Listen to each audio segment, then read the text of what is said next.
I'm going to see if a different browser works here. If not, then I'm just going to go to a local host. So one of the advantages to Docker is that it's supposed to work in just about anywhere.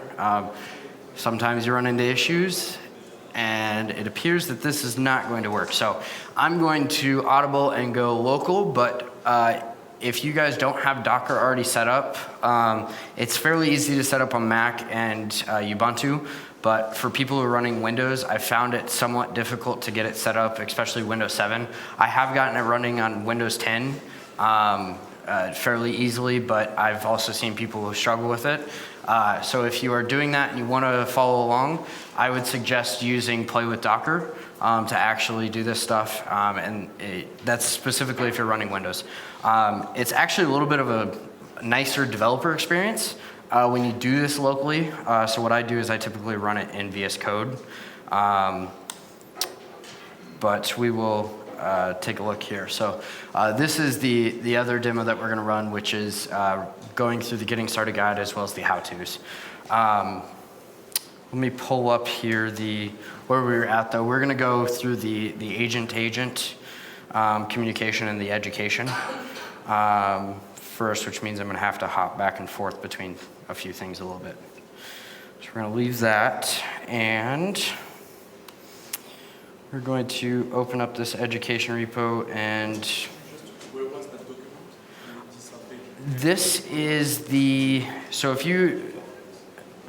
you go to this link here, a part of my links as well is PowerPoint slides, but I don't think the PowerPoint links, for some reason, it didn't transfer when I was downloading it and putting it onto the website. So that is the link to get access to the Google Docs, which then will allow you view-only access to find the rest of the links for this demo.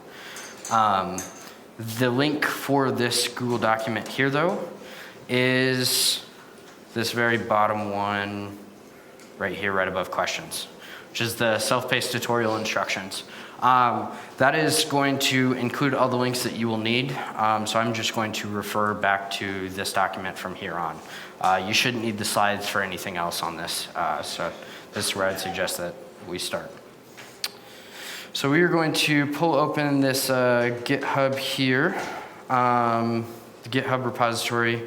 This links directly to it. You'll actually have to go to the education to get the actual downloads. So we're going to pull this in.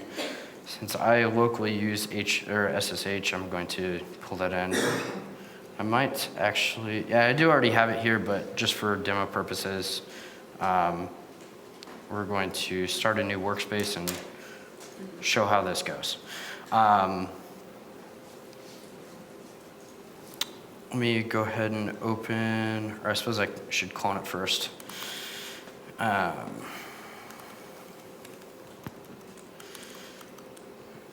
So I'm just going to go ahead and create a new directory for both of these projects to do this demo. We'll call it demo. I already have a demo. I didn't see that.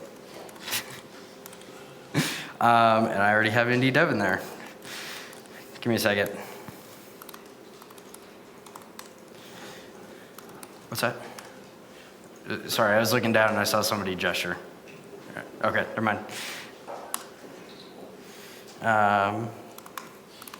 Demo.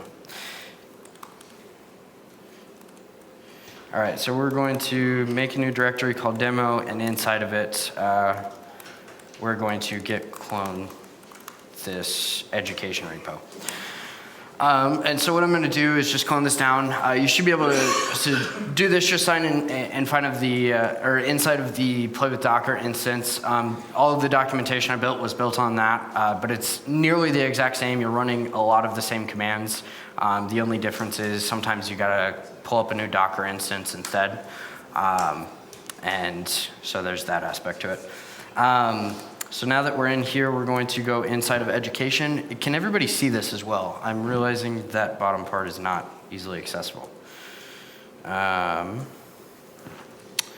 This is going to make this even harder. We will jump to a terminal here so that I can go top down, which will be a little bit better.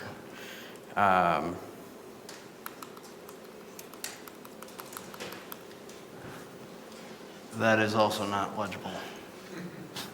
There, we're getting closer. So we're going to go back into the demo folder here. Hyperledger demo. Is that wrong place? There we go. Into education. And then once you're in here, we're going to go into the LFS directory. And then we want to go into Indy materials. And inside of Indy materials, we're going to go into Node.js. What this is built upon the Node.js reference implementation. There's also a Python implementation. Kuzma here actually built the Python implementation pretty much. He was the Hyperledger intern, and I've been helping him out with that, but he was the one who coded it all. I just helped him out with a few questions and stuff, and so largely he did that stuff independently. So it is possible to do this stuff yourself. So now that we're in Node.js here, we're going to actually do a script. So this script has already been built. So it's called manage, and you can see that in the pink there. And we've got manage build. So this is going to be our first command here. What this is doing is it's going to go and set up some Docker images, and it looks like I already have some of these already running here that I already built. What this is actually doing when it's not already built is it's going to pull down some Docker images that have been hosted to actually run this, that actually have these agents already pre-built on them with the development environments and everything else for it.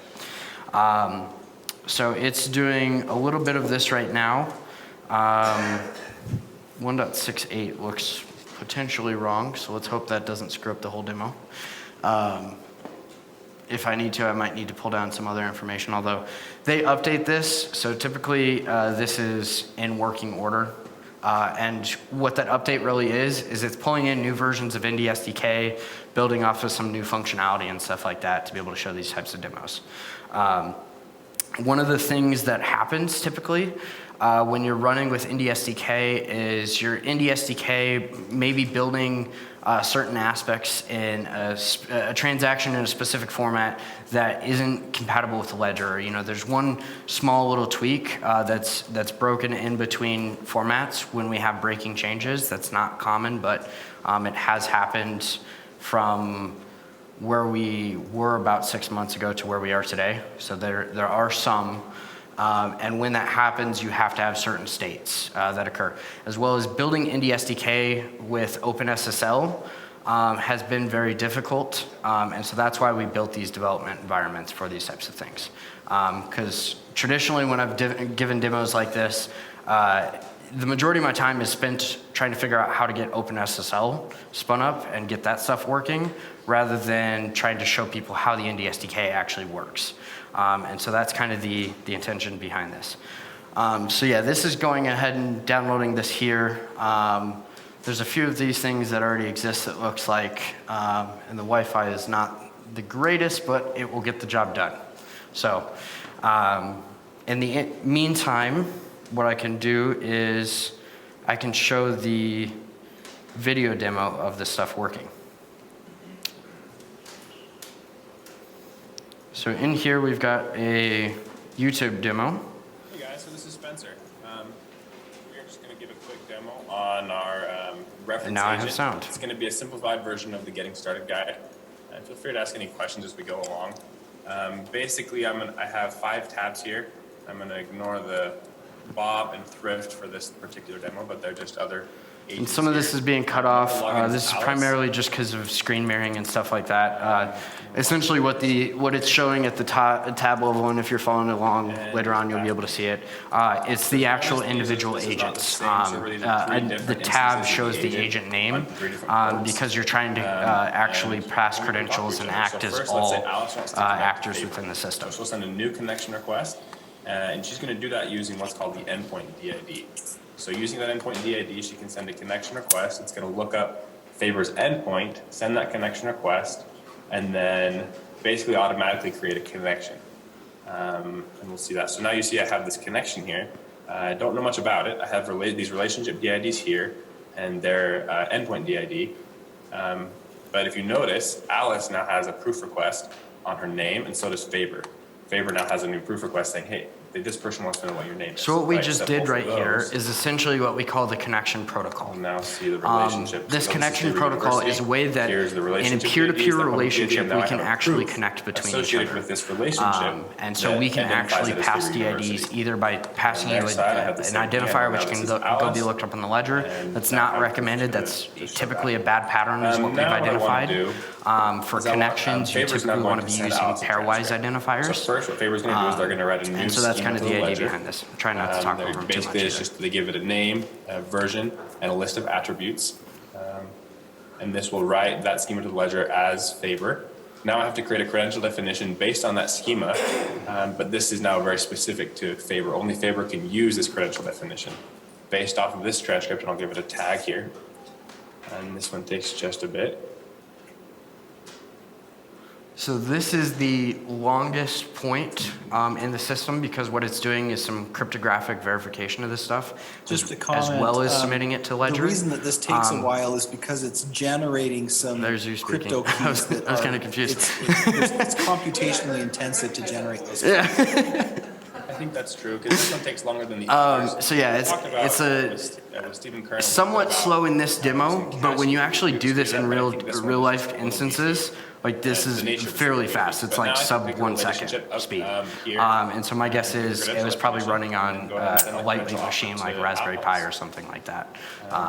Which is to the point, Raspberry Pis can run Message agents. from Faber University, it's a credential They may be a offer. little bit slower, I'm but gonna it's go still ahead and possible. accept that.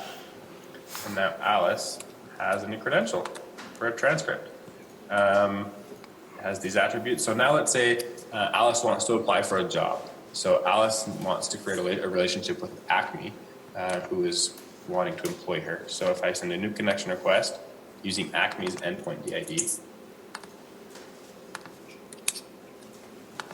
So one of the things that we've done in this demo, because these are early agents, again, I'll accept is both we of those actually proof show requests. DIDs That's just running. the first, However, basically, in the autonomous proof request future, identity, so we know one who of we the are, things who that each other I is. believe to be true, and I Now think I we will head in have that direction, is relationship with if a Acme. user ever sees a So, DID, you've messed up. Acme's now going to send a proof request.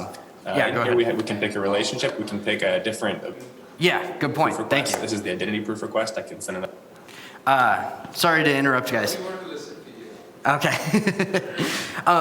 So yeah, what you'll see right here in this video is down at the bottom. Oh, you guys can't see that. Well, down at the bottom here, when you're running these things, there's an actual DID, and the user has to then go use that DID and copy it over to the other person. For example, Connect.me, which is the agent that my company builds for this, which is a mobile application, we use QR codes, so you didn't even have to see it. So basically what that means is when I'm trying to connect with somebody, I will scan a QR code and that will set up the connection for me and it'll do it all for me. What I was trying to say though was if a user sees a DID, that you've somehow screwed up your agent user experience. And that was the point that I wanted to make as we are doing this, and as some of you guys go out and start building these agents, that's something to consider. Because in my opinion, one of the reasons PGP failed is because it had such a poor user experience. In many ways, this is new age PGP with some new cool stuff built on top, but it's very similar to it, so we have to get user experience right. If we don't get user experience right, it doesn't allow for any of this stuff to occur. And then we're back to paper for the next 10 to 15 years. So that's kind of the reason why I wanted to bring that Another up. one if I want to. I can also paste one in. So because Faber created the credential definition, they now in their proof request. Yep. Could you maybe not minimize your screen, but make it not maximized so that we can see the tabs at the top? Would that be possible? Yes. Can you guys still see that? Pretty small, but maybe it's a little better. Maybe I can do something like that. Yeah. Perfect. Have access to this. So you see transcript this data proof DID request. down here, All like it is right below is that asking red for bar. the degree, status, and year, and they have access to this. We're still kind of waiting for the Indy SDK to support discovery on the ledger. For now, we're just going to go ahead and copy and paste this. this proof. So what he mentioned there is right now one of the things that's not possible is as somebody who's received a schema ID, I can't go get the actual schema or the credential definition itself to actually go pull that down and use that with my agent. That's something that still needs to be built into the Indy SDK, which is why in this you're actually copying and pasting JSON. Again, that's something that shouldn't happen in a production level system. It's a bad user experience. Proof request into Acme's organization. So here you can see they're going to do a proof request on degree, status, and year using the credential. And they're going to say this attribute has to come from the credential definition that Faber created. There's lots of different ways that you can get the credential definition to be able to build the proof request. You could send a message or some other way, but looking it up on the ledger is the primary way. But there's some way that they're going to get that credential definition to be able to create this proof request. So here we'd really like to eventually have what we keep calling a proof request builder, where you can really just pick attributes, and then you can either say they can just give me this attribute as a self-attested attribute, or you can tie that particular attribute to a list of credential definitions. So you can say. So what they're describing right now is a feature that they want in this reference implementation.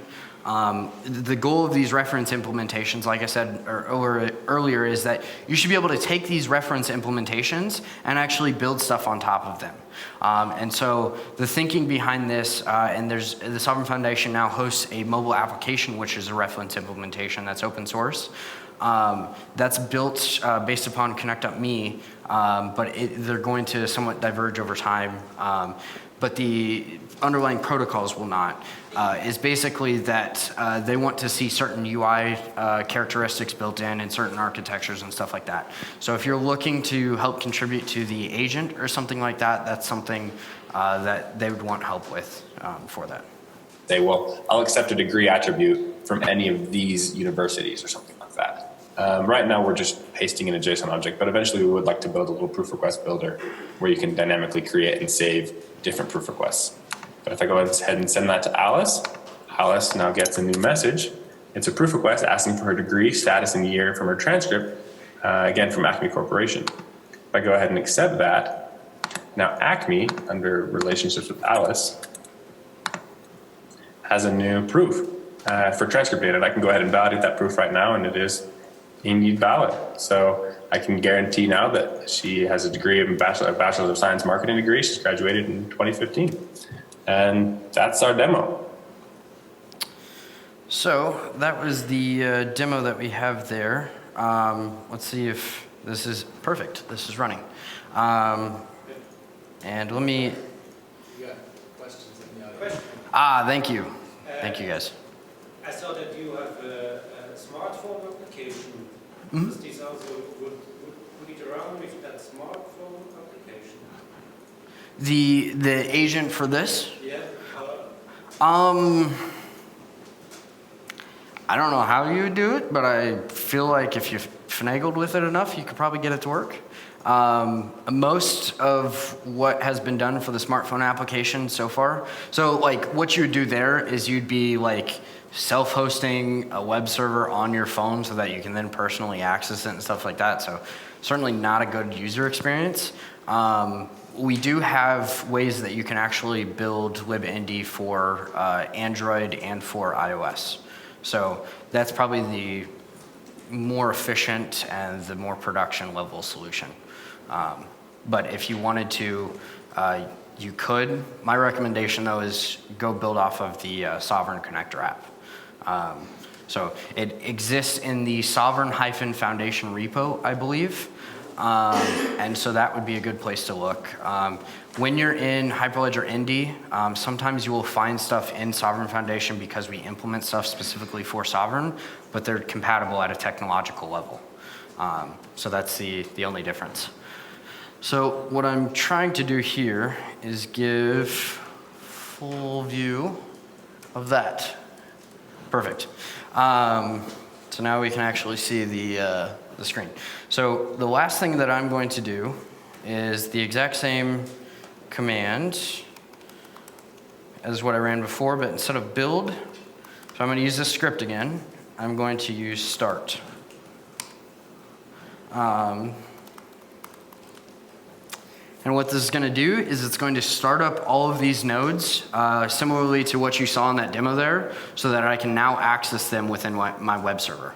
And so it's getting all these started up right now, and it's also spinning up a local pool so that I can communicate directly from my agents to that pool for credential issuance. And so that's kind of the idea behind this, is that you can do these demos and these proof of concepts on a completely local machine.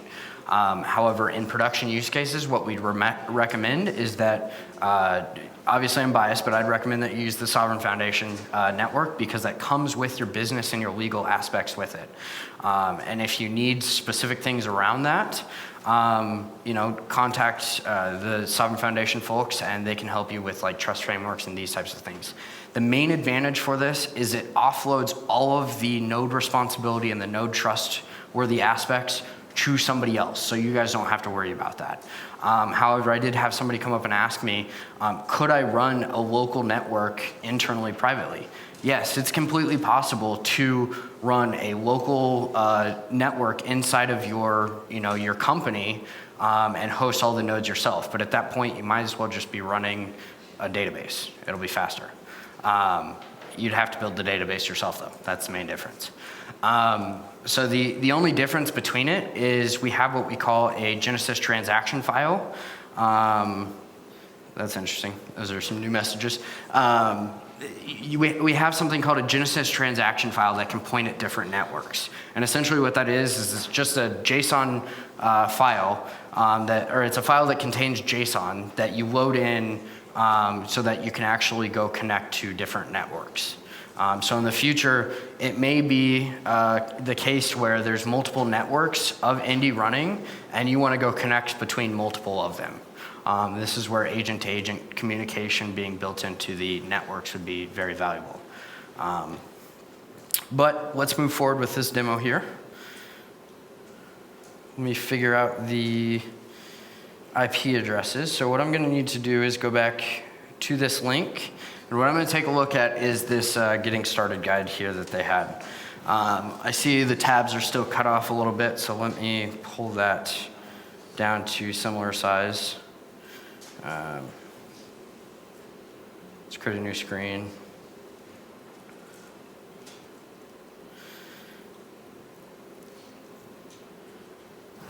How's that?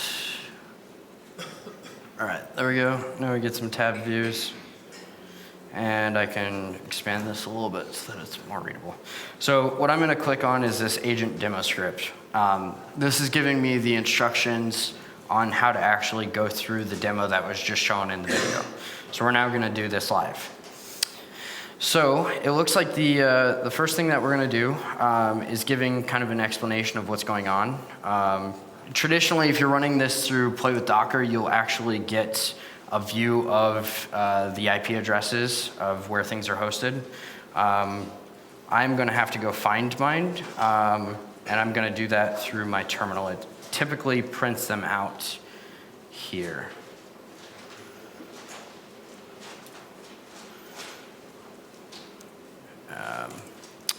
My guess is it's probably localhost, and then it typically operates on, we're just going to give a guess,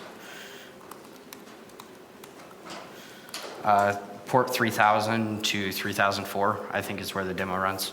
But yeah, like I was saying, yeah, so there's an agent. Like I said, in Play with Docker, one of the cool features to it is when it spins up other Docker images inside of the Docker image, it will actually expose a link inside of the user interface that shows you this stuff. So it makes it very simple to be able to play along and see what's going on. The ports that are exposed in Play with Docker that are like 9,000 level are the actual nodes. Nodes operate with two ports running, two public ports. One is a port which exists only for validation communication, and one is a port which exists only for communication from outside agents or clients that are communicating with it. So now that we've got that, we're going to go ahead and pull up these other agents here, which are operating at, I believe, 3,000. Guess not 3001.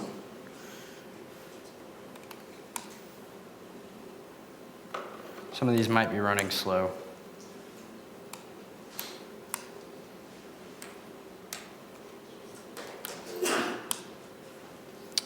There's 3000 again.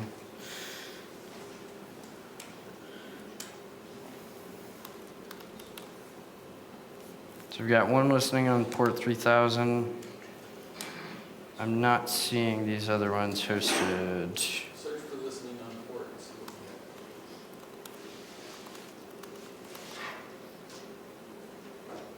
get. Yeah, it looks like the other nodes have not spun up.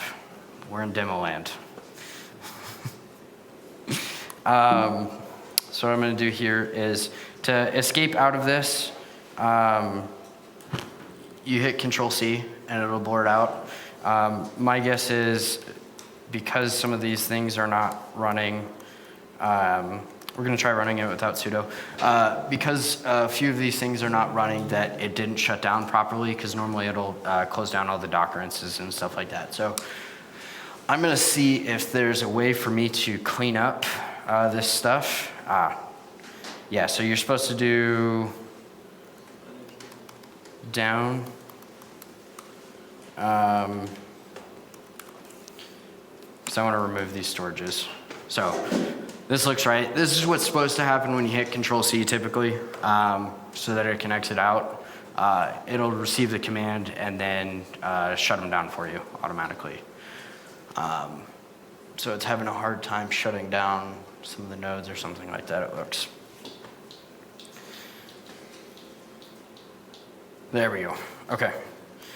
Now we're going to, and just to confirm, we'll refresh. Yep. I'm going to try and rebuild these, make sure everything's built properly. It should be, because if one instance of an agent is working, all the other instances of the agent are working as well. They're the exact same Docker container, just running with different UIs on top. So now that we got that, let's give manage up a second try. I see the nodes are starting, Alice and the web server is starting, Thrift, all the other ones started as well. So now what it's doing is it's propagating the ledger. So like I said, there's a Genesis transaction file that exists. So what it's doing is that Genesis transaction file is literally just a copy of static transactions that are automatically loaded when you start up the node, and it loads that into the database. And so there's some stuff designed specifically for that bootstrapping use case. Essentially, what's happening with the Genesis transaction, looks like I'm getting multiple, yes, so 3004, for example. What's happening when you're putting the Genesis, so there's two Genesis transaction files. There's one for the nodes, and then there's ones to connect to the nodes. The ones to connect to the nodes are specifying the IPs. And traditionally, like if your Docker is not working, like if you get a Ledger timeout error, traditionally when you're running that stuff locally, what that means is that your client development image is not able to find your other Docker images. So sometimes what you have to do is go in and edit those. With the developer experience, which we'll see next, this stuff should not be needed. Because it's just listening on the local network rather than using a Docker Compose network. So, back to the demo here.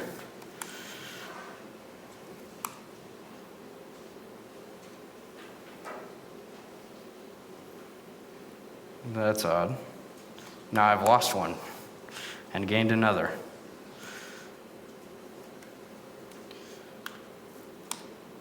There's another one. We're getting better here. There's another one. 4. And I believe there's also a 5.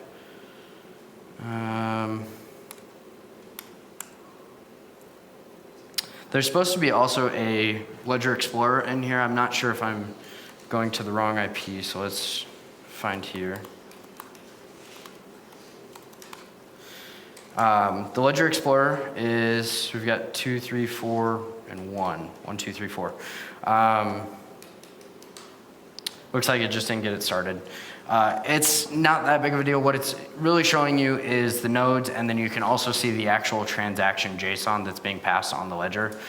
It's similar to what was showing over in the Von Agent stuff. The Von Agent guys were actually the ones to build this demo. So we will go ahead with the demo, and we don't have Alice, but we have Bob, so we can do the exact same demo.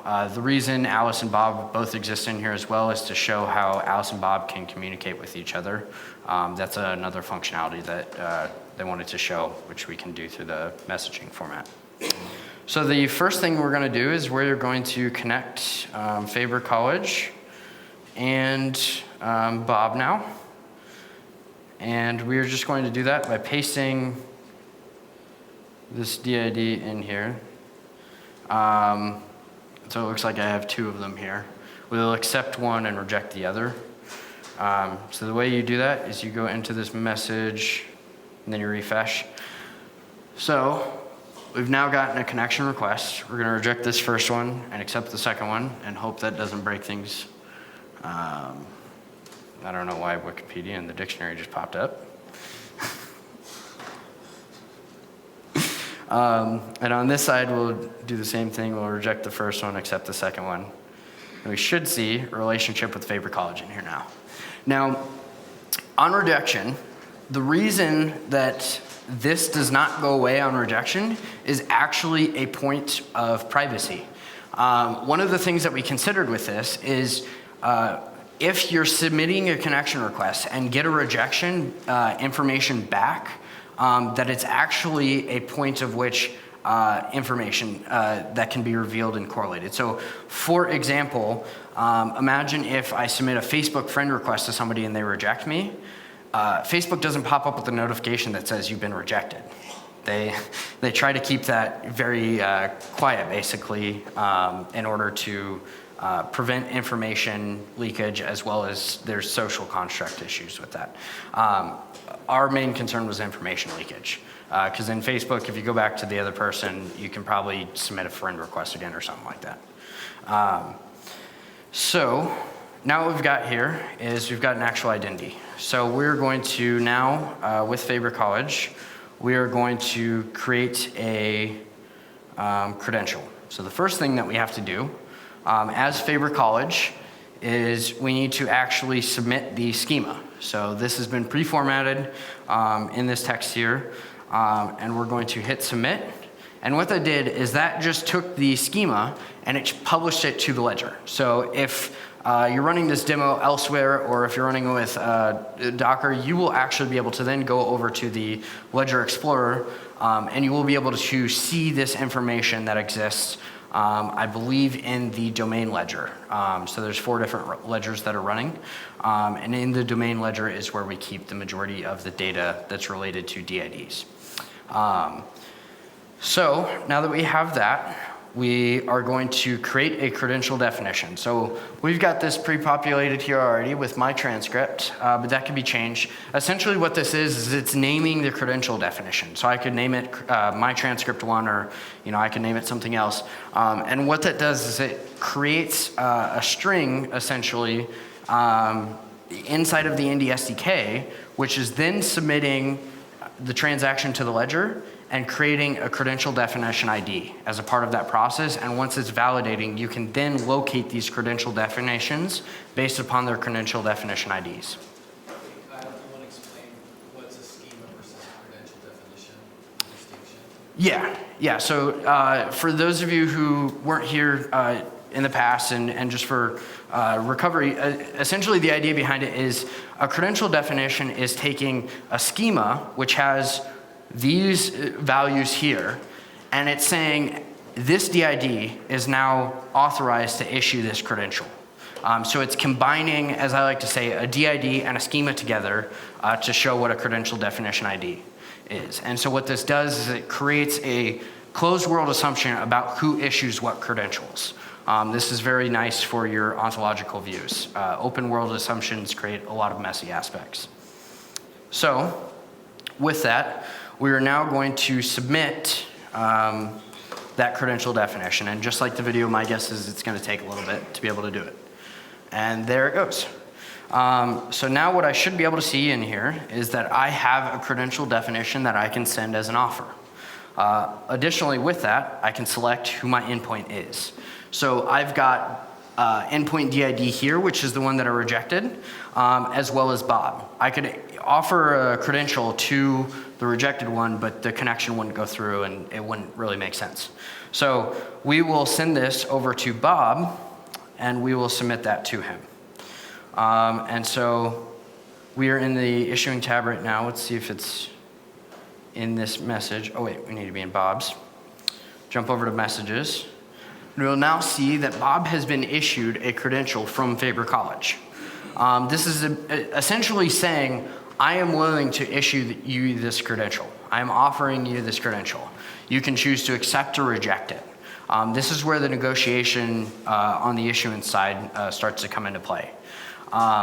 In the future, the capabilities of this should allow you to not only accept a request or accept or reject, but you should also be able to counter offer credentials and say, hey, I see that you're offering me this one, but you also offer that one. That's the one I actually wanted.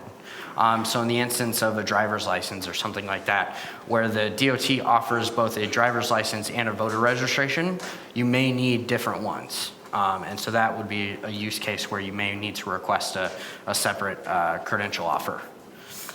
In this case, though, we are going to go ahead and accept it and move forward with this demo. And so we've now gone and accepted that on Bob's agent. We're going to jump back over here to Faber College's agent.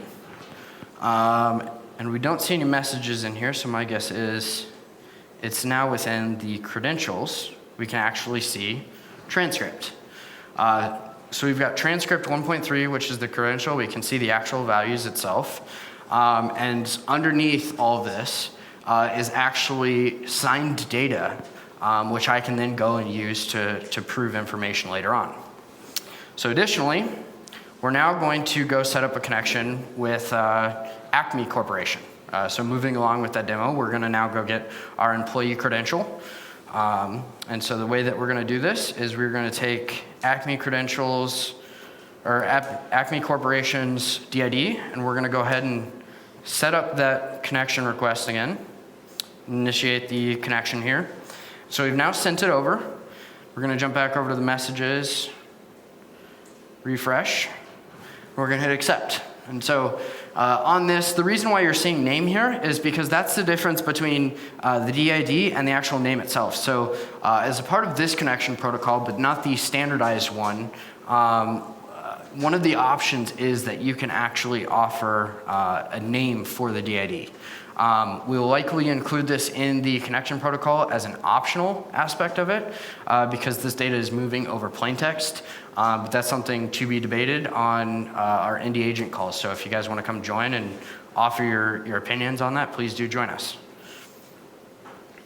So we will hit accept here. And now we will jump back over to Bob's agent. We will refresh. And now we see we have a connection set up here with Acme. And so with Acme, we've got this connection here, and we can see my DID, and we can see their DID still, as well as a public DID. Where does the name Acme Corporation come from? That came from when they accepted it. What they were... They sent their own name as a part of the credential. Yeah, as a part of the connection request. Yeah. So one of the things that we are working on in the Hypes community is defining standards around these things. So this was implemented using a non-standardized approach because we didn't have a standardized connection protocol set up at the time. And so the thinking behind that was, well, we want to be able to show this stuff works, but I don't want to have to wait until we go through a standardization process. Yeah, go ahead. Why do public DIDs do not match the relationship DIDs? Which DID doesn't match which one? The public ones. Because the public DID is an issuing DID, my guess, and then their DID is the pairwise DID.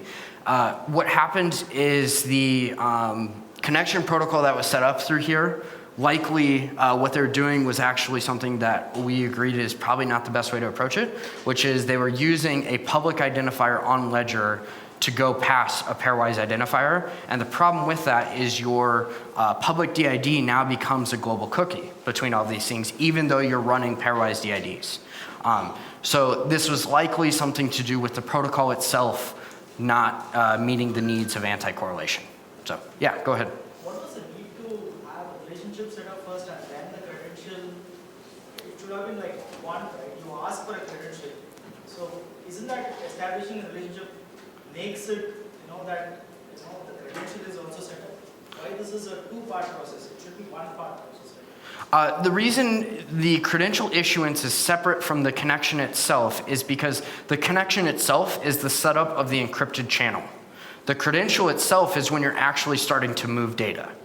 So for example, as a part of the credential process, you may be moving data in plain text, and that reveals information about it. So the first thing that we do is we bootstrap an end-to-end encryption connection, or end-to-end encrypted connection between the two parties before we have them communicate. Does that make sense? For me, it's like you can do that as part of the credential check itself. You establish a pipe and then ask for the credential in that pipe. Yeah. In the encrypted code. So instead of having it as two. So you can do that, but you're not always going to be doing credential issuance over the communication protocol. So you could be doing just communication. So one thing that was brought up during these conversations is, do you need to pass data through a credential at all times? And the answer to that is no.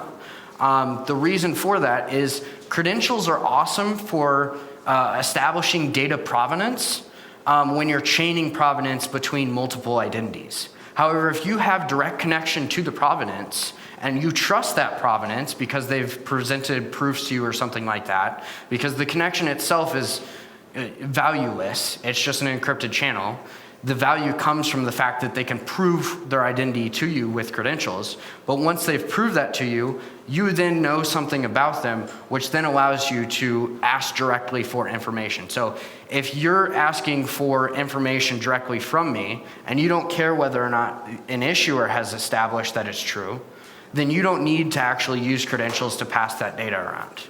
Does that make sense? Yeah, go ahead.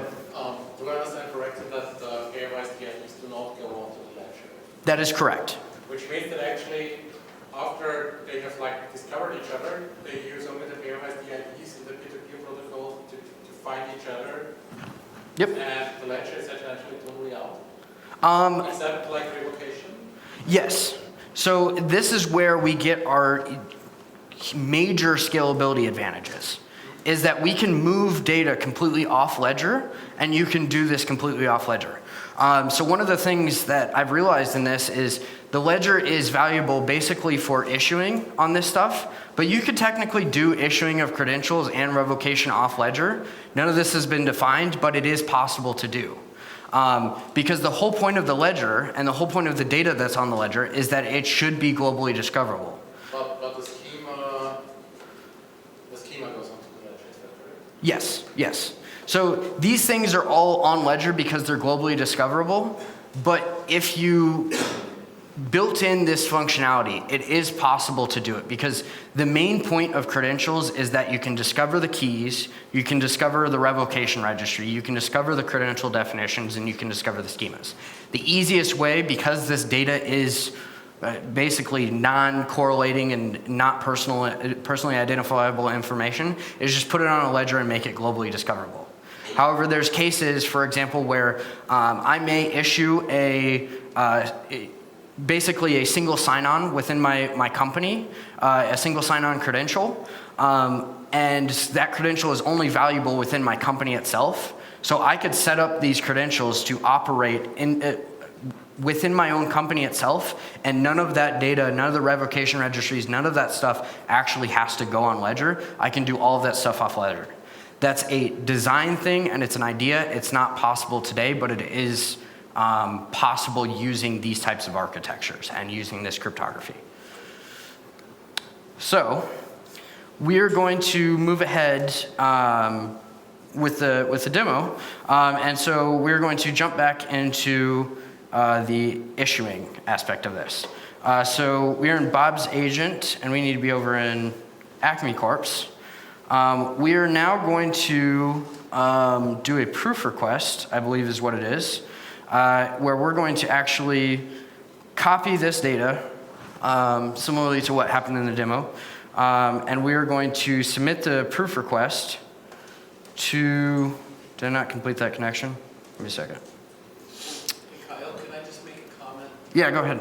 Building on what you said, and to answer this question that was asked about why these are discrete steps, this demo is just to teach what's going on underneath. The user experience should be so radically different from this that you would not even recognize it. The user experience is just, hey, let's connect and I'll give you a credential, and you click one button and you get it.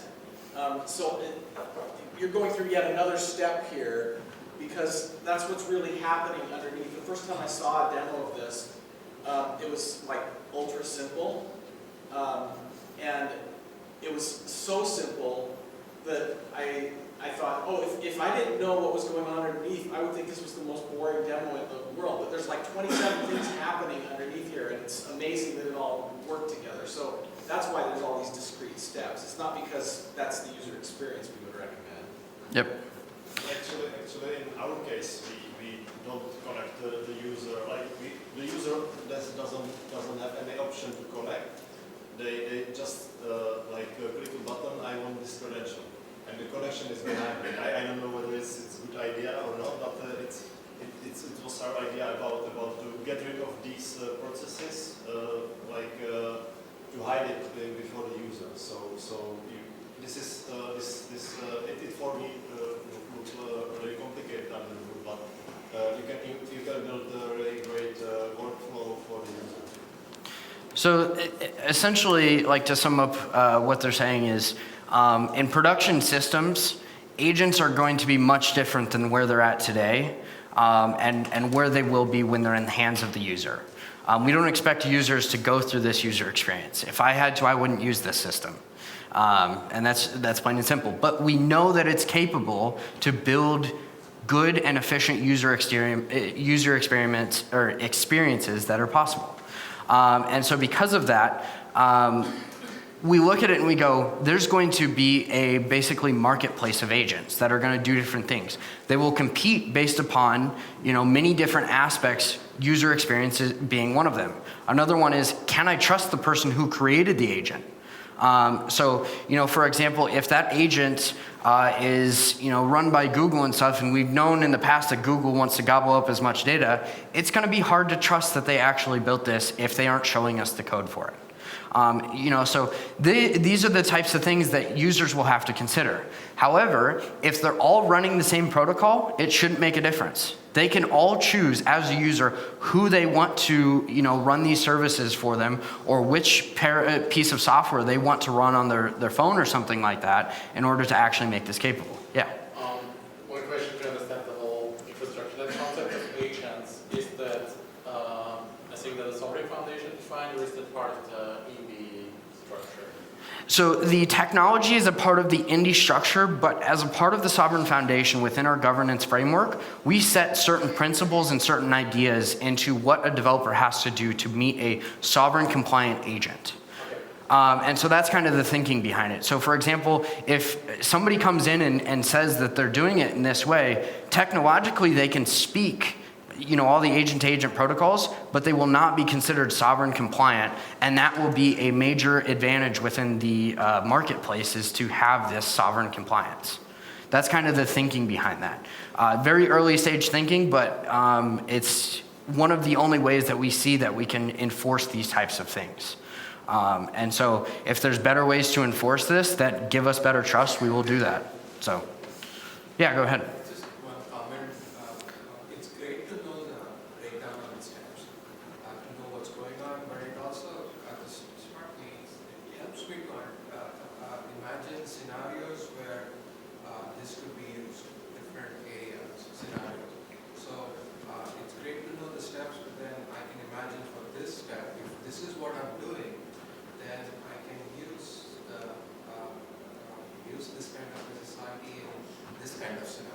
Yep. It gives me more ideas. Yeah, and that's the whole intention behind the Getting Started guide, is to be one example of this. But as you guys develop use cases and stuff around this, or if you have use cases that you want to submit or that you want to come and bring them to the Indy community. If you're willing to submit an example or a sample of this stuff, that would be even better, because the whole point of this is that self-sovereign identity is basically building blocks to enable these use cases. But it's up to the creators and the developers of these agents to actually determine the use cases and how they can use this to provide real world value. Because while SSI is a great system to work with, it's not the only piece you're going to need in order to do this stuff. You may need other databases that you already have that are being run through your current business systems today, and you're just trying to connect the two together to be able to operate in a more self-sovereign way. And so that's kind of the thinking behind that. So thank you. Yeah, go ahead. Where is the wallet stored for this? Is there a public wallet in this example? So in this example, what's happening is the wallet is actually stored locally on my device within the own Docker container of the agent. So every agent has its own balance? Yes, it doesn't have to though. So there are cases, so one of the things, and this is why in the definition of the agents, let me pull that back up here real quick so that we can take a look at that, is that agents can be what we refer to as deaf, dumb, but not both. They can be neither deaf or dumb. What that means is they can listen only, they can speak only, or they can do speaking and listening roles. In which case, if you are listening only, you don't really need a key, but you probably will, because you need to be able to decrypt messages for you. But there's instances where these things could happen where you don't need keys. However, if you're doing that, you could be revealing PII data, which is in violation of self-sovereign identity. So it's one of those things where it really depends upon your use case, but nearly every single time you should be defaulting to keys. But in the example of like IoT devices, where it's going to be hard to store, an entire, wallet with a database of thousands of keys and stuff like that, we've thought of these things called static agents. And what a static agent is basically something that stores a key inside of a file. Now, for most people who've dealt with keys before, that's a very unsmart idea, but with an IoT device, that may be the only way possible.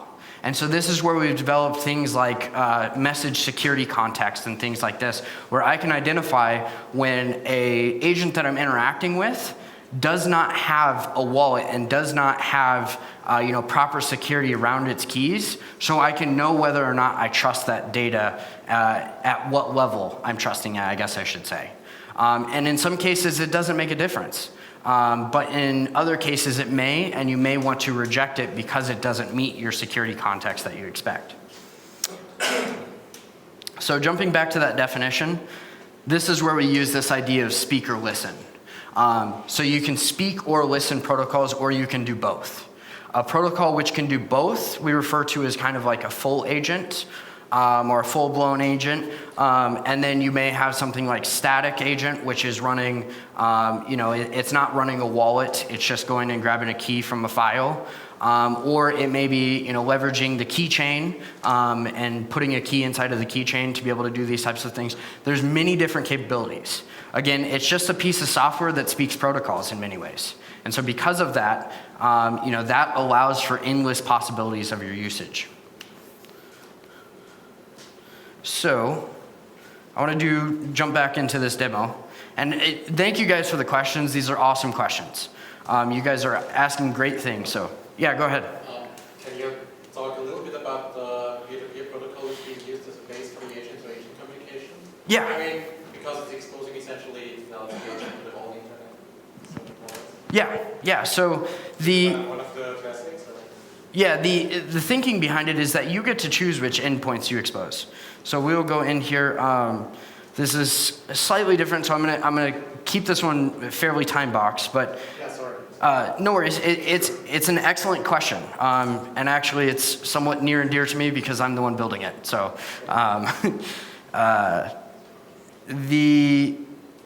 wire message right here is where we're actually talking about these types of things. And so this is what we define as how you actually encrypt these messages. So one thing you'll notice is we have a lot of documentation to detail these types of things, how messages will get routed between multiple devices.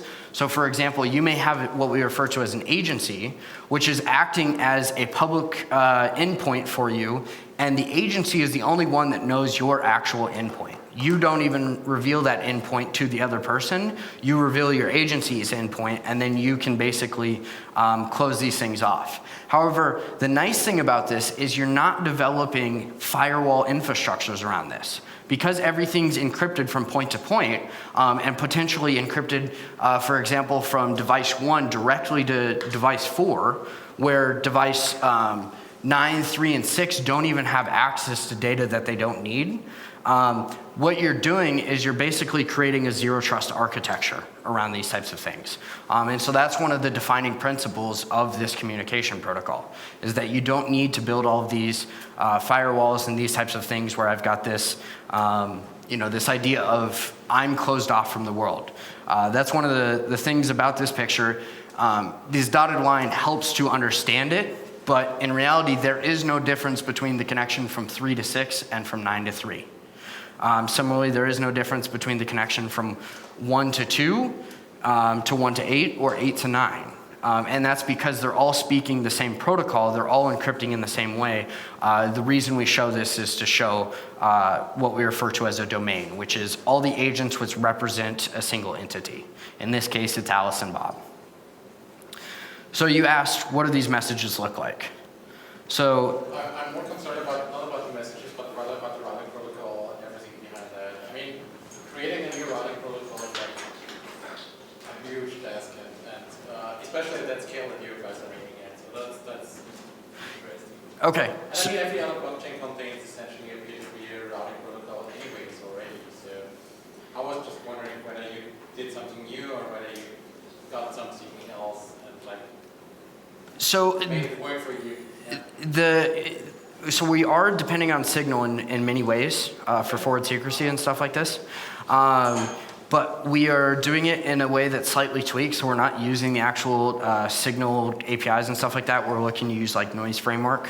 And the biggest thing that we're adding to this is non-correlation of information. So traditionally what most people would do, especially in Signal protocol, for example, if we jump back to that picture, they have an intermediary server that sits in the middle. And that intermediary server gets certain pieces of metadata that it doesn't necessarily need. So for example, if I'm taking a look at this picture, and we'll let it load here, we've got a number 8 and number 2, which are acting as intermediaries. Now, just recently, the GCHQ, I don't know how this information was found, but it is a publicly known controversy at this point. GCHQ has stated they don't plan to break encryption. They don't look for black doors. Their intention is to go after the people who host these intermediary servers and force them to interject them into the conversations, which doesn't break the encryption. It just adds a new end to the end-to-end encryption. And so that's the thinking behind this is if somebody can do that, then that's not possible. Or that's a problem, essentially. With our system, that's not really possible because the message is directly encrypted from 1 to 4, and 1 is also including messages directly that are being wrapped around it to 2 and 8 with the revealing information. So there is another routing protocol hype in here that describes this stuff. It is actively in discussion. This was what we were discussing last week. So if you want to come and join us on these calls, that would be the best thing to do. Either way, if you can't join us on the calls, pay attention to the hypes, comments on them, and that's another great way to help us out and make sure that we're building the best system. So, any more questions before I jump back to the demo? Yeah, go ahead. I just wonder about the responsibility of the agency. So if I have a phone and I have an agency somewhere in the cloud, and somebody sends me a message, and I'm offline right now on my phone. So what happens with this message? Is it stored encrypted? agency, or is it decrypted on the agency and forwarded to me? What happens on the agency side? That is an excellent question. So to jump back to the visualization to kind of show what he's talking about here. So the agency acts as essentially an agent that has one specific purpose. It's a purpose which we haven't found a better solution to, which means agencies act as a semi-centralized service in this case. The main advantage to this is you can choose your agency, or you can set up your own agency, or you can choose not to have it. But the one advantage that an agency provides is herd security from correlation of traffic analysis. And so what that essentially means is that whenever a message is sent directly to 2, if 2 is communicating directly between 2 and 3, you can perform traffic analysis to identify that these 2 are in communication. However, if thousands of people are communicating over the same IP address back and forth between 2 agencies, it provides that herd immunity, which allows you to prevent correlation. And so that's kind of the idea behind the 8 and 9 here. They don't exist within your domain. They can't decrypt a message. They can see a DID that has been identified only to them and to the other party, and that's all they can identify. There's certain aspects around that, but there's certain aspects like I still have to reveal a DID that we don't like, but we're willing to accept in order to get the additional benefits.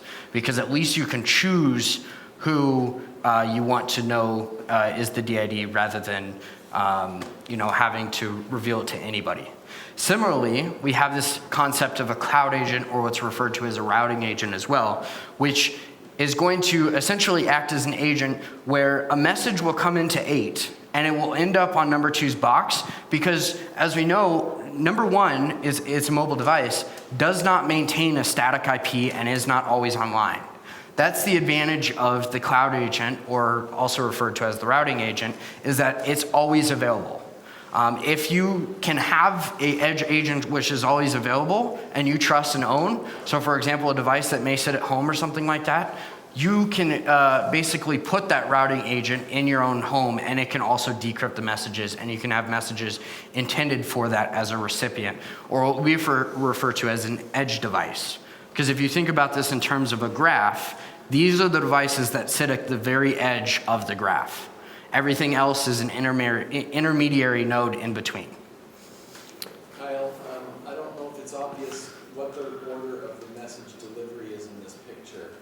So okay. Some of what you said might be clearer if people knew what the hops are. Yeah. So what he's pointing out is something that we've been discussing for quite some time, and to give you guys a little context, I will cover this. Essentially what's happening is when Alice wants to send a message from her phone over to Bob's phone, which is number 4, they have to go through intermediaries. So down here we see 128934. So what that means is the message is being encrypted for 1, or by 1 to 2, then to 8, then to 9, then to 3, and then to 4. And so that's the hops. And some may think, oh, that's encumbersome, and that's just Tor routing or onion routing. There's also, that is exactly true. That's one option. There's also the option of what we refer to as just-in-time routing. And so that's kind of this concept where I can encrypt a message for 1 and reveal just the information which I expect 8 to know, hand the message directly from 1 to 8, and then 8 can go, or actually I think it would be 2 in this case, because 2 acts on my behalf, 8 does not. 8's an agency. So 2 would then go and couple up all the rest of it in a just-in-time routing format, and then encrypt it from 8 so that it can get to 9, 9 can get it to 3, and 3 can get it to 4. So what you'll notice is that 8, 9, and 3, all they need to know is what they need to do to get it to the next hop.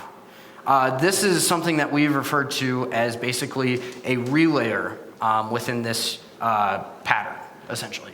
And so this is better described in this hype, and this has been developed by Daniel Hardman over here, as well as Tobias, I believe his last name's Looker, Looper.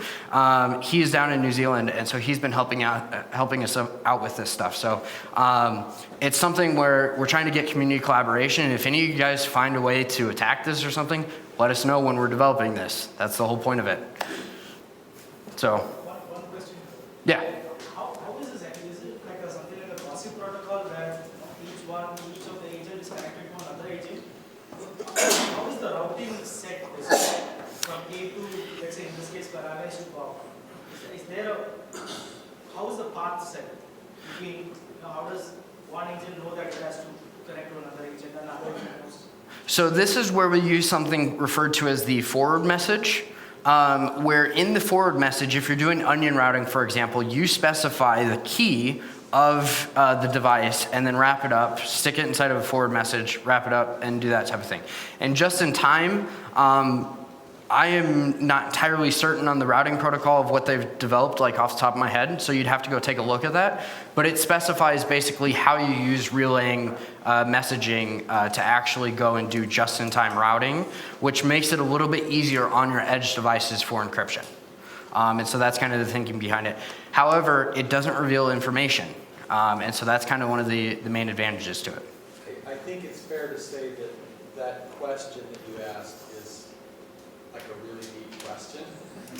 You're not going to get a satisfying answer in 30 seconds because it's there's a lot of complication going on underneath. Even if this feels intimidating, wait till you really know what's going on. It's at another level of detail down. So Kyle's doing you a favor by not giving you a too detailed of an answer. You can come talk to me or somebody else later. You can talk to Kyle later. But I don't want to go there. It's way too complicated. It's worth noting that you guys are way farther ahead than I expected. You guys are asking excellent questions. You are at the point where we are developing right now, and you've done that in one session. So that's telling me this is very effective. The point here was to get you guys familiar with the Indy SDK, but you guys are already jumping on the important questions that we're trying to solve right now. Like I said at the very beginning of this, it's like we're walking through a forest with a machete and we're trying to cut our own path. So if you guys want to come and grab a machete, it'll make us easier to cut a bigger path and make this better. So, yeah, go ahead. Jump back to like the 10K feed view. What is your expected timeline to whatever milestones you have set that development that you just mentioned? What is your big goal over the next couple of months? So in the next couple of months, we expect to have basically interoperable communication to be able to encrypt and decrypt a message to each other. Hopefully we will have an implementation of routing already finished so that you can communicate through an agency. Additionally, we want to have a connection protocol defined. And there's some other hypes that we'll want to get through as well. So as you look right now at the hypes, I think we have 19 which are in progress. So for example, you'll see one in here like consent receipts and stuff like this. Some of these are older, like you'll notice we've got this Indy Docs one, so this is one that we had a different hype that went through, so this one actually needs to be closed out. But this is kind of the thinking is that, we will bake these things over time. The more important, like basic protocol things that cover every single person take longer to bake. But we're getting to the point now where you should be able to develop these protocols similar to like the tic-tac-toe protocol that he developed and is an example in here, which is essentially a message family to go define your own protocols. Once you've got a standard way to encrypt, a standard way to route a message, you can essentially get a message between any agent, and now you've just opened the floodgates of developing message families and developing everything on top. That's kind of the thinking.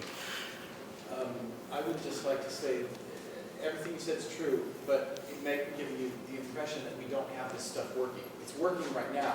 What we're doing here is standardizing it. So there is a fully plumbed out version of connection protocol and an encryption protocol and all that stuff that's all in the code base. Yeah. But what we're going to doing is we're saying, okay, now that we've had it out there and it's actually been functional for a while, and we triangulate from 3 or 4 different people who have used it and say, okay, we need to tweak it in this way or whatever. So these are what the hypes represent, is an effort to formally document and standardize something that's already working. Yep. And so that's the reason that we're able to give a demo, is because we already have this stuff working. It just hasn't been standardized where I can have the Python reference agent talking over to the Node reference agent. Kuzma might be able to correct me, but I think they might actually do that. They may have created their own little small standard. We're going to do an interop very soon. Yeah, exactly. We will jump back to this, though. I see I have 10 minutes left, so I'm actually going to skip this demo, finishing this, because I want to get to a second point, which is showing the actual code running and showing how you guys can do some how-tos. You guys saw the video of this. You saw that it works. It's not some sort of like basically vaporware. This code is publicly available. This code exists in both the education repo, I believe, as well as it exists in the Indy agent repo. So that can be found at GitHub/Hyperledger and Indy agent. And so here we have two reference agents as well as the test suite. So if you guys want to go build on top of this or you want to go take a look at the code, that's where it exists. What I did want to get to, though, is the actual Indy SDK running. And so what I wanted to show you from the very beginning, so this is all that code pulled up here. So I'm going to close it out so that we can show the full demo of just cloning it and getting yourself set up. We will do git clone, and I've got this repo called Indy dev. Oh, it's not going to find it. So this is in my personal repository right now. It is linked in the slides. The intention of this is that it's a development environment inside of a Dockerized container. It runs the Python wrapper right now. The intention is that you can run all 4 wrappers as well, and you should be able to develop your own agent. Additionally, I want to take the reference agents and put them inside of there so that you can just build on top of them inside of the development environment. This provides 2 main advantages. 1, you can get started very quickly, and 2, when it breaks for one, it breaks for all, hopefully. The intention behind that is if we're all using the exact same development environment, we can know when things break and we can know when things happen, so we can rapidly get these things fixed much faster. But again, this is my personal side project that I typically link to show these types of things. And it's being used, it's being worked on, but it's being worked on the side. So if you guys want to come help me to add wrapper support or something like that, I can help you, I can help direct you. I will also contribute code with you. Right now I'm mainly the person helping. Kuzma has helped me out with this, as well as a few others in the community. So it'd be greatly appreciated if you guys want to, but with that said, we will go ahead and show how it works. So I'm just going to clone it down here.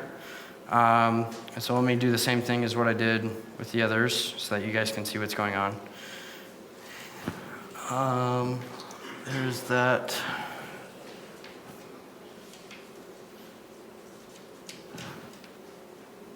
Yeah, okay. Is that readable in the back? The bottom part, this is the terminal, so. All right, I'm not getting any no's, so I'm going to go with yes.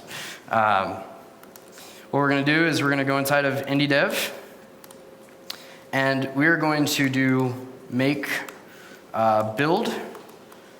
It's already built because I have it running from other Docker images, so it's going to go very quickly. But what it's doing is it's going and it's taking and building a pool of nodes similarly to what we did in the last time. And it's also going to go and build a development environment, which is the same thing that we use in the CI/CD pipeline right now. So it's very similar, but one of the problems that people have had is, like I said, getting OpenSSH and libsodium installed natively on their laptop, so the Docker environment does this a little easier. With that said, I'm now going to go open this folder directly so I can show kind of what a development experience would be like. So we're going to go to my folder. dev demo. We're going to open Indy dev. So that's going to open a new VS Code. And inside of here, we have the actual files running. We will then get a terminal open, same place. And so what you're seeing right here, when you're seeing this blue stuff, this is my native host terminal screen. But what I'm going to do is I'm going to actually start after doing that make build. So now take note, I'm doing make start. I'm going to start a pool and a Docker image, just like that. And so what I've done is I've actually mounted all of the files which are locally hosted right here and developable within VS Code on my local file system. And I've now mounted them to the Docker image so that I can actually go and run them. So for example, we've got, we're gonna CD into Python, which is where all the Python code exists. And we've got the getting started guide as well as the how-tos. So now we can CD into the how-tos here. And we can see all 7 of those. 6 and 7 are not complete right now. They're in progress stuff. So 1 through 5 are the 2 that we're working. 6 actually might be working. I didn't test it though, so I don't want to say it is. And 7 I don't believe is working. It's not complete, but it's on its way. So 7 is intended to be a use case of proving how I can get an employer credential and go log into a QuickBooks type website. And then as soon as my employer revokes my credential, I can no longer log in. That's kind of the idea behind it. But what we'll do here is we will go back to the getting started guide and we will run Python 3 getting started guide. And what this is going to do is it's supposed to run the getting started guide in place. Error code in common valid state. So what I'm going to do here is I'm actually just going to pull this open. My guess is one of the things I have running when I was doing testing. So a caveat to this is that when you run all of these, they're scripts. They're not full-on agents. They're scripts to show you how the code works. They create a new wallet and new client every time.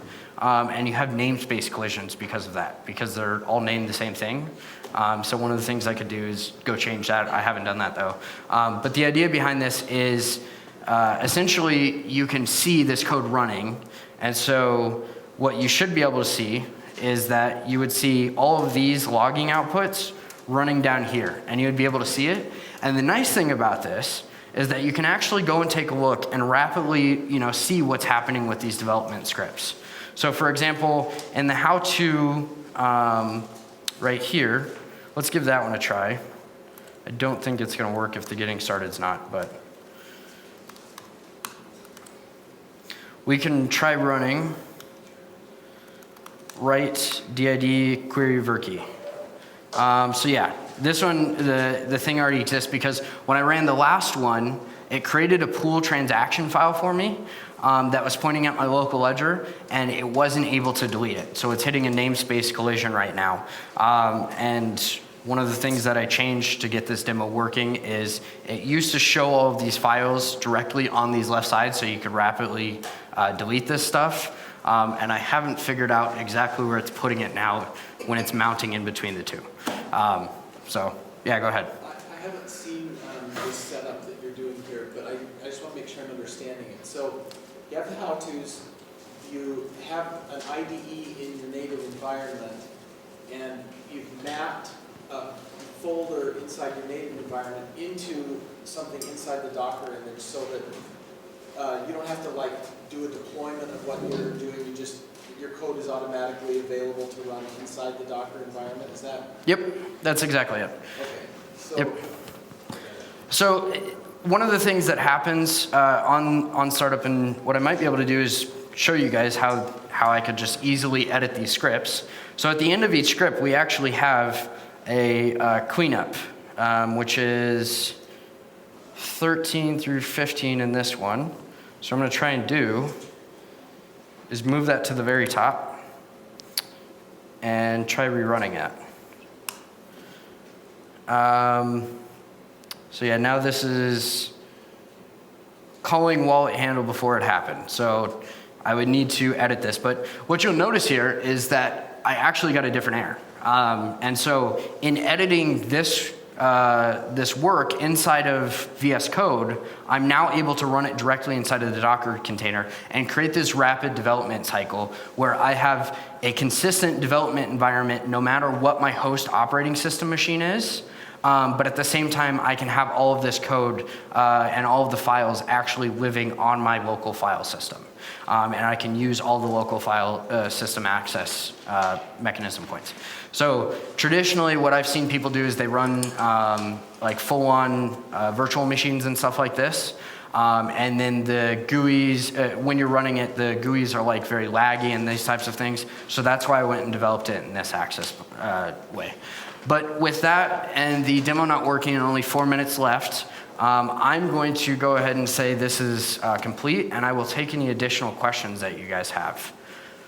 So, yeah, go ahead. What is what? NIM, what is NIM? Oh, NIM. So NIM is the Latin word for name. And so that was something that we named it. But NIM really just is the name of the transaction of how I write a DID to the ledger. And so when you're issuing credentials and stuff like that, you need an actual DID. So along with this, I will update this and it should be clonable. I'm going to fix it tonight because I'm actually giving the same demo tomorrow. I'm going to go and fix this stuff, but if you guys want to run this later on, it should be working, and there's actually documentation inside of here that's commenting and describing what these codes are doing. So what you're looking for inside of all of these are the SDK commands like pool.create pool ledger and stuff like that. What you're trying to figure out with these demos is how I can take the SDK and create real world value with it. So how would I go and create a credential, for example? So you have to make a few calls, like I need to set up a wallet, I need to set up the schema definition, I need to set up the credential definition. I need to do all of these pieces in order to do it. So that's what these how-to guides are showing you, is basically, here's all the steps that you need to do in order to perform this functionality. So we've got write DID, or write NIM and query ver key. So I'm writing a DID to the ledger and getting the ver key, the verification key back. There's also a rotate key one, save schema, that type of stuff. So. Okay, question. Are there any ideas about synchronization of credentials between different devices, for example? So the current thinking is that you can store an encrypted blob from one device and pull that encrypted blob down to another. Additionally, you could just copy it directly over from one to the other. So there is some thinking about it. There's no standardized way to do it at this point. So I would say come and propose a hype and we'll discuss it. Cool. Thank you guys very much. Awesome questions. I very much appreciate it. And I'm sorry I couldn't show this demo working much better and much faster, but I'm glad I got a chance to answer your guys' questions. Again, feel free to talk to me on Rocket Chat and I can answer more.